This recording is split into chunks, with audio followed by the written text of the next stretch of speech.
Pemirsa, terima kasih Anda masih tetap setia bersama kami di seputar Aceh. Saudara, Dirut Bank Aceh Syariah Haizir Sulaiman mengungkapkan sejak 2010 Bank Aceh sudah mempersiapkan diri untuk berbenah dalam rangka memajukan perbankan dan perekonomian di Provinsi Serambi Mekah ini.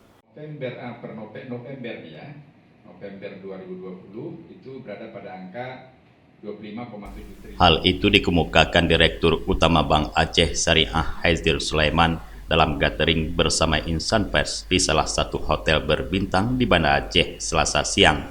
Dikatakan Haizir, Bank Aceh terus berbenah menjadi bank nasional, seperti halnya Bank Jabar yang awalnya hanya bank daerah, namun kini asetnya berada di 10 besar nasional.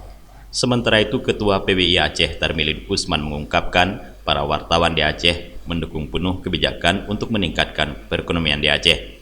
Oleh karena itu, menurut Tarmilin, tidak benar kalau wartawan tak mendukung Bank Aceh dalam memajukan perekonomian Aceh. Karenanya wartawan butuh saluran informasi yang benar dan akurat, sehingga semua informasi bisa tersampaikan dengan baik ke masyarakat. Dalam acara tersebut, para petinggi Bank Aceh Syariah hadir, di antaranya Amal Hasan sebagai Direktur Dana dan Jasa, dan Lazuardi sebagai Direktur Operasional. Sementara itu, para insan pers selain Ketua PBI Aceh Tarmilin Usman, hadir juga para Pemret dan CEO sejumlah media di Aceh, baik cetak, online, dan elektronik. Dari Banda Aceh, Tim Liputan Aceh TV melaporkan.